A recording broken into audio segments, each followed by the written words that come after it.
Alam mo, nakakatuwa itong kwentuhan na napanood natin, ano? Lalo na yung mga ibinahagi sa atin ni Noynoy tungkol sa kanyang buhay. Talagang nakasilip tayo sa kalagayan ng puso ng ating mga presidentiables. Halimbawa, itong kwento niya tungkol sa early childhood experiences. Alam mo, napakahalaga nitong mga karanasan ng bata ka pa. Kasi very influential yan sa pagkabuo o pagkahubog ng pagkatao ng isang individual. Oo.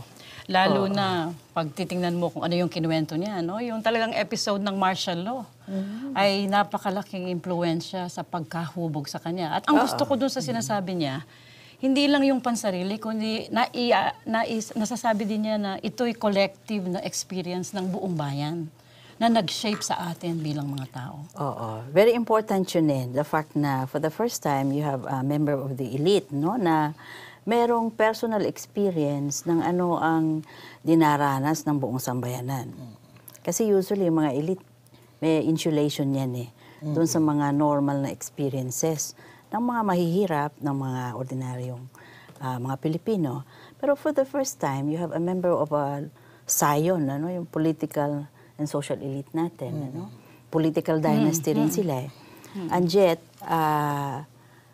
sa akin, very significant na you have somebody who has actually experienced, no? And shares in a deep way. Deep way. Yung pain na yun, which we suffered as a generation. Nabanggit mo, Melba, yung pain, ano, yung sakit. Kung iisipin natin, siguro si Noynoy ang pinakamaraming pinagdaanan hirap na sakit. O sakit na dinaanan sa buhay. Kaya lang napansin ko, hindi niya talaga dinitalye kung ano yung mga hirap at sufferings na yon na naka-shape at naka-form sa kanyang pagkatao during the martial law days. Although ano maganda kaya ang sama dahilan din niya. nun, ano? Yeah, sa tingin ko, very significant din yun na hindi niya in-overdramatize. Oh, that's right. At saka he refrained from making political capital out of that, no? Yung very brief yung kanyang description Pero ng sa mga pool niya. pain niya. Oo, sa No, pool sa niya. pool niya. Assassination ni Noynoy. That shows yung meron siyang basic na integrity. Oo. I have that kind of sense nga, ano? Na hindi niya in-overdramatize to get the people's favor. Pero ano lang siya, simple Hindi siya nagdadrama masyado tungkol doon. And I think that shows you na kung maging presidente siya, we're likely to have a president na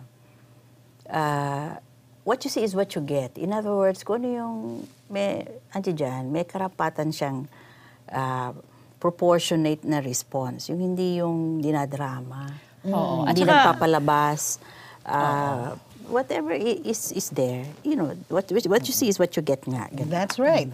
Alam mo, kahanga-hanga rin yung kanyang sagot doon sa ano yung karanasan sa buhay mo na most perplexing sa iyo. Sa lahat ng mga presidentiables na in-interview dito, siya lang yung nakahagip sa katotohanan na sa buhay, may mga pagkakataon na wala kang malinaw na sagot. Hindi mo talaga mapulsuhan kung ano ang tama o mali. Kunyari, dun sa sinabi niya tungkol sa sakit ni Cory, no? Isang perplexing sa kanya yung mabait. For somebody na napakabait at ang laki ng legacy sa bayan natin, no? Sabi niya, is that the way for a good woman to go? No? Yung ganong klaseng realidad. Yun ang gusto ko sa kanya. Napaka-authentic niya.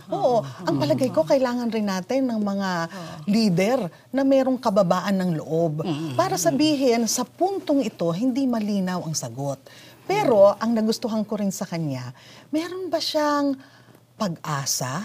Siguro galing ito sa kanyang deep spirituality. Pag-asa na maski hindi malinaw ang kasagutan sa isang tanong, ang mahalaga, kasama mo ang Diyos doon. At the end of the day, meron kang sense na sinamahan ka ng Diyos. Tsaka yung sinabi niyang, pag daw, kumbagang nawalan ka ng hope, isang malaking kasalanan sa Diyos. Kasi pag inalis mo ang ganong klaseng pag-asa, parang in-invalidate mo na rin ang kakayanan ng Panginoon na pwedeng lumakad sa iyo, yung grasyang pwedeng samahan ka sa paglalakad bilang Oo. hindi isang tao lang, kundi isang bayan. Yeah, I think that's beautiful. Ganda You nun. know, Noynoy Maganda is yun. one person na hindi niya sinabi spiritual ako, pero yung kanyang kwento, it shows so strongly his deep spirituality. Oo, it shows yung meron siyang moral center actually. Yes. That guides him. Now, that's very important sa mga kandidato kasi we talk a lot about political will, no? Pero sa tingin ko, mas mabigat yung meron kang will to be moral as against yung pressure to compromise, against yung pressure to do shortcuts, mag-press release ka ng out of proportion to what is real. Sa tingin ko, for those of us who care about inner na integrity, Oo. maliwanag na meron siyang ganong klaseng spirituality. And I think na napaka-importante ito sa isang presidente. Na when you have to make so many decisions na merong maraming conflicting claims. So, kasi in the end, it is your moral center. It is the will, no, to do what is right. Sa tingin ko, yun ang nasisense ko dito sa kandidatong. Alam mo, Melba, yung sinasabi mo na moral center, na nakapamo kay Noynoy, nakita ko rin yun at nagulat ako. Kasi ang mga impression ko sa kanya earlier, parang mahina ang dating niya, parang Hindi niya kulang kayang ng mag-govern, karakter. oo. Pero yung dating niya dito, parang he can lead and govern from a deep moral sense and character. At nagulat ako at na-impress ako. Actually, nung makita ko siya dito sa forum na ito, nagbago ang isip ko tungkol sa kanya. Kasi maraming mga ganong sinasabi na baka hindi niya kayang kontrolin yung mga tao around him, medyo weak, may diffidence, at saka ano. Pero yung tingin ko sa kanya, in fact, siya yung tatayo eh. That's why hindi naman nagkakamali yung mga tao when they think na he will provide a strong solution sa corruption. Kasi merong Nananayuan ganong siya. moral center eh. And in fact, that is what will carry you. Oo, tsaka ang maganda pa doon, feeling niya hindi niya gagawin mag-isa to. No, ine-emphasize niya yung importance ng tamang pamumuno. At ang isa sa mga iniisip niyang problema ng Pilipino is that may tendency nga daw na maging mawala ng ng kumpiyansa sa kakayanan ng tao. So, believe ako sa kanyang pagpapahalaga sa kakayanan ng tao na hindi dapat, Napakahusay. di ba? Oo. It's going to be Ganda a yun. consultative government. That's right. From the way that he describes how he consults with people when he has a perplexing Napakaganda. or serious problem. And at the same time, hindi naman siya push over. Hindi. Yun ang aking impression before. Pero ngayon sa tingin ko, importante talaga yung tao na may sariling convictions eh.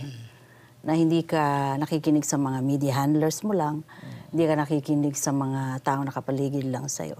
But there's Malakas something inside you that guides you. Yeah, malakas And I ang think yun kakayanan ng ang manindigan. Matindi. Oo, iba rin siguro kung dumaan ka sa hirap ng buhay. You were tried and tested by fire. Kaya natuto kang tumingin sa iyong kalooban, tumingin sa kaitaasan, at humingi ng gabay sa Diyos. At gumawa ng desisyon na hindi simple. Pero At hindi kaya lang mong panindigan. Oo. Yan At ang alam na dating sa alam akin niya ni ang Noynoy. politika. Exactly. Alam na alam niya, nanay niya, tatay niya, ang kinalakihan niya, politika. So meron siyang political savvy, I expect. Yes. At saka yung... Without the accompanying political hubris. Of course. Oo, at saka It looks like it. Yung fact na merong experience ng victimization, sa akin hindi negative yun eh. Merong very deep na sense of identification sa collective suffering ng bansa.